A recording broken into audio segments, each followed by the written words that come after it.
أعوذ بالله السميع العليم من الشيطان الرجيم بسم الله الرحمن الرحيم وبه نستعين إنه خير ناصر ومعين اللهم صل على محمد وآله الطيبين الطاهرين. La question d'aujourd'hui, c'est toujours dans la continuation de notre échange de dernière fois, car la dernière fois, on a vu l'importance de l'amour d'Allah, comment Allah nous aime, comment les vrais serviteurs aiment l'un l'autre pour Allah. Et aujourd'hui, on voulait voir ensemble cette question. Est-ce que Allah subhanahu wa ta'ala, il a besoin des raisons pour aimer son serviteur? Est-ce que ça nécessite des raisons pour qu'Allah nous aime? Ça veut dire, finalement, Allah subhanahu wa ta'ala, à un moment, il ne nous aime pas, après, il nous aime. Poser la question d'une autre manière. Est-ce que chez Allah, ça change les choses? Mais qu'est-ce que ça veut dire? Allah ne nous aime pas, Allah nous aime. Ça veut dire, à un moment, Allah, il s'est mis en colère alors qu'il n'était pas en colère. Et il est satisfait alors qu'il était insatisfait, etc., etc. Ce genre de questions, ça s'oppose au niveau d'éthique, mais ça s'oppose au niveau théologique aussi. Parce que finalement, on veut savoir, est-ce qu'on on veut savoir, ça veut dire Allah subhanahu wa ta'ala est satisfait comme mon professeur est satisfait de moi, mon père est satisfait de moi, c'est de la même façon ou c'est autre chose? La réponse, bien sûr, c'est évident que ce n'est pas comparable. Laysa kamithlihi shay. Rien n'est comparable avec Allah. C'est pour ça que cette question est sensible et importante parce que pour certains, ils vont penser que Allah est en colère, ça veut dire un peu l'image d'un homme en colère dans leur tête, dans leur imagination. Quelqu'un en colère. Et tout d'un coup, Allah est satisfait, ça veut dire tout d'un coup, il est devenu content. Toutes ces images sont erronées et ce n'est pas du tout vrai. Allah subhanahu wa ta'ala, ليس كمثله شيء, il dit dans le hadith al-Qudsi, ليس لمحبتي علة, il n'y a pas une cause pour mon amour envers mes créatures. Il n'y a pas une cause. Mais qu'est-ce que ça veut dire? Je vais expliquer parce que finalement nos actions, ça ne devient pas intéressant si Allah subhanahu wa ta'ala n'aime pas nos actions, même si on fait des bonnes actions, etc. Dans le dua, l'imam al-Hussein, le jour de Arafah, dans une partie de dua, il dit Ilahi, تقدس رضاك أن تكون له علة منك فكيف يكون له علة مني. Chers frères, Allah subhanahu wa ta'ala, il nous fait comprendre, l'imam alayhi salam dans ce dua, que Allah subhanahu wa ta'ala, il ne peut pas changer à cause de nos actions. C'est pas parce que j'ai commis des péchés, il y a quelque chose qui change chez Allah. S'il vous plaît, concentrez-vous sur cet aspect. C'est pas, Allah ne change pas parce que moi j'ai commis des actes. Rien ne change chez Allah. Le changement, l'évolution, c'est chez l'homme. Toi, quand tu t'adresses mal à quelqu'un, tu le mets en colère, il se met en colère. Ça, c'est l'homme. Il se met en colère, on voit les yeux rouges, on voit les veines qui sortent ici, de côté de cou. On voit le visage qui change. On voit qu'il commence à trembler, etc.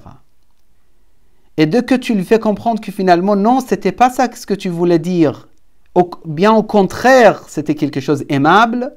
Tout d'un coup, tu le vois souriant, content.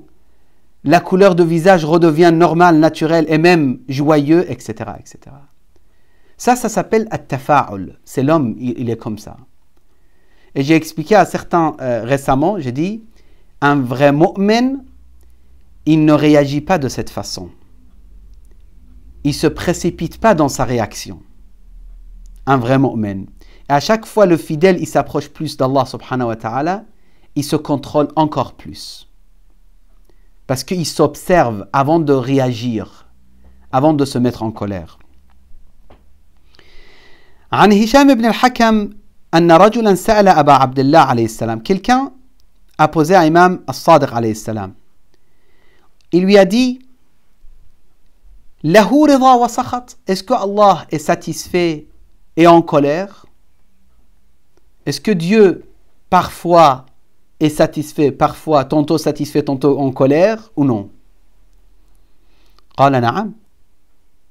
Allah, il aime et il déteste. Il est en colère, il est satisfait. C'est normal. Mais وليس ذلك على ما يوجد في المخلوقين. Mais ce n'est pas ce que tu revois et tu retrouves chez les créatures.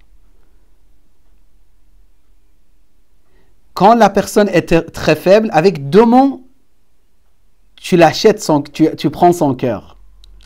Avec 2 mots, tu le rends ennemi. Quand il est plus fort, à chaque fois qu'il est plus fort, c'est plus difficile d'avoir influence sur lui. Et d'ailleurs, entre parenthèses, au niveau d'éthique, je vous dis, et je m'adresse à moi également, c'est très important de travailler sur notre spiritualité d'une manière qu'on ne soit pas les esclaves des phrases des autres, qu'on ne soit pas les prisonniers de respect des autres, qu'on ne soit pas les prisonniers des sentiments des autres. Est-ce qu'il est même? Est-ce qu'il ne m'aime pas? Pourquoi aujourd'hui il ne m'a pas salué mon professeur ou mon boss ou je sais pas, mon employeur? Ou pourquoi aujourd'hui il a réagi comme ça? Pourquoi ça? Pourquoi ça? Tout ça, ça veut dire on est l'esclave, on est les prisonniers de la vie des autres. Et ça demande beaucoup d'exercice, mais ça mérite. Parce que ça rend l'homme avec grand H, que ce soit homme ou femme, libre. Il ne cherche que la satisfaction d'Allah. Il ne cherche pas la satisfaction des autres. Ça, c'est parmi les maqamat extraordinaires. Mais en tout cas, وليس ذلك على ما يوجد من المخلوقين وذلك لأن الرضا والغضب دخال يدخل عليه. Il dit, la satisfaction, la colère, tout ça, c'est des choses qui pénètrent chez l'homme. Tout d'un coup, il se met en colère, tout d'un coup, il est content, etc. ينقله من حال إلى حال. L'imam alayhi salam, il dit, cette situation, il le déplace d'une situation à l'autre. من حال إلى حال. Après, il dit, وخالقنا لا مدخل للأشياء فيه. Notre créateur, il n'y a rien qui peut pénétrer chez Allah subhanahu wa ta'ala. لا مدخل للأشياء. Les choses n'ont rien à voir avec Allah subhanahu wa ta'ala. Wahidun, il est unique. Ahadiyu dhat, dans l'essence. Ahadiyu al-ma'na, dans les significations ou dans les attributs. Faridahu thawabuh. Donc, alors, explique-nous, c'est quoi la satisfaction d'Allah dans ce cas-là? Si Allah, il n'est pas satisfait comme les hommes, donc c'est quoi la définition de la satisfaction de Dieu ou de la satisfaction divine? Il dit, la définition, c'est al-thawab. C'est la récompense. Ça veut dire la satisfaction, c'est la lumière que tu vas recevoir. La récompense qui va être accordée à toi. C'est la récompense directement. Tu reçois la récompense. Pourquoi? Parce qu'il est satisfait. Chez Allah, rien ne change. Et la colère, il dit iqabuhu, la punition. Tu reçois les punitions. Même il y a d'autres hadiths qui parlent, qui expliquent l'enfer, l'homme, même dans le Coran le Karim quand on lit, et il y a des hadiths qui expliquent cet aspect, quand la personne il est en enfer, il se brûle en enfer à cause de lui-même. Il y a quelque chose de l'intérieur qui le brûle aussi, à part les pierres qui sont brûlantes à l'enfer et qui sont expliquées dans les versets coraniques du Coran Karim. من غير شيء يتداخله فيهيجه فإن ذلك صفة المخلوقين. Il dit ça c'est le changement, l'évolution, c'est chez les hommes, chez les créatures faibles, pauvres. Allah subhanahu wa ta'ala ne peut pas avoir ce genre de changement ou évolution. Car les serviteurs, les créatures ont besoin de lui et lui n'a besoin de personne.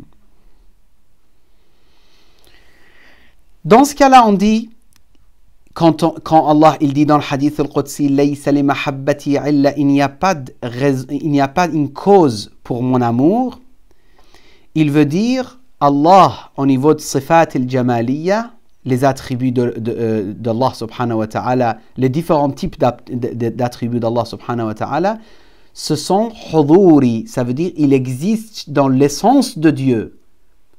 C'est pas Allah avait pas quelque chose et maintenant il a autre chose. Je ne sais pas est-ce que j'ai pu transmettre le message ou pas. Donc Allah subhanahu wa ta'ala, il est même pas obligé de ramener quelqu'un au paradis, il n'est pas obligé. Mais c'est la justice de Dieu qui fait que quelqu'un, rahmatillah, la miséricorde de Dieu, ça fait que la personne qui mérite, il reçoit directement les récompenses. C'est comme l'exemple qui donne quelqu'un, il dit, le soleil frappe, donne la lumière à toute chose. Mais si toi, tu te mets dans une chambre sombre et tu fermes les rideaux, c'est toi qui as empêché la lumière du soleil. Ce n'est pas parce qu'il n'y a pas de soleil qu'il n'y a pas de lumière. Non, c'est toi qui as empêché la lumière. Les péchés des hommes empêchent le fait de recevoir les bienfaits d'Allah subhanahu wa ta'ala. Et les bonnes actions préparent l'homme à recevoir la lumière de Dieu et les bienfaits d'Allah subhanahu wa ta'ala. Donc Allah subhanahu wa ta'ala إذ يلزم من ذلك أن يكون ذاته تعالى وتقدس مولدا مع أنه تعالى منزه بل هي بمعنى il explique أنه تعالى مقدس من أن لا يشمل فضله وكرمه لمن كان أهلا للتحابب. Donc celui qui aime Ahl al-Bayt pour Allah, celui qui respecte ses parents pour Allah, il reçoit des récompenses. C'est pas parce qu'il a changé quelque chose dans l'essence de Dieu. Non. Il s'est préparé pour recevoir de la lumière. Il s'est purifié pour pouvoir recevoir les bienfaits d'Allah subhanahu wa ta'ala. L'exemple qui donne beaucoup de savants, et j'ai vu plusieurs fois, miroir. Le miroir, quand est-ce qu'il reflète la lumière? Si tu mets beaucoup de terre ou saleté sur le miroir, il ne va pas refléter quelque chose. Mais si tu nettoies parfaitement, le miroir va refléter toute la lumière qu'il reçoit. Et ça, c'est votre cœur, c'est notre cœur. Et ce n'est pas impossible, ne dites pas, Cheikh, ça veut dire, c'est des choses. Moi, personnellement, j'ai besoin de votre dua, mais ce n'est pas impossible de purifier. Et c'est relatif. Dès que tu commences, tu vas, Inch'Allah, goûter plus en plus l'amour d'Allah subhanahu wa ta'ala et plus en plus être encouragé de purifier encore plus ton cœur. Et c'est là, c'est grâce à ça qu'on va être libéré justement de tout genre de tristesse pour ce bas monde. La tristesse de ce bas monde parce qu'on est l'esclave de ce bas monde. On est les serviteurs de ce bas monde. On n'est pas les serviteurs d'Allah subhanahu wa ta'ala. Si, Inch'Allah, on est les serviteurs d'Allah subhanahu wa ta'ala, ce bas monde, pour nous, ça devient totalement égal. On fait notre devoir. On est malade, c'est pas grave. On est en bonne santé, alhamdulillah. On perd un cher, c'est pas grave. Il revient vers nous, alhamdulillah, etc., etc. أقول قولي هذا وأستغفر الله لي ولكم وصلى اللهم على سيد الأنام محمد المصطفى وآله الطيبين الطاهرين.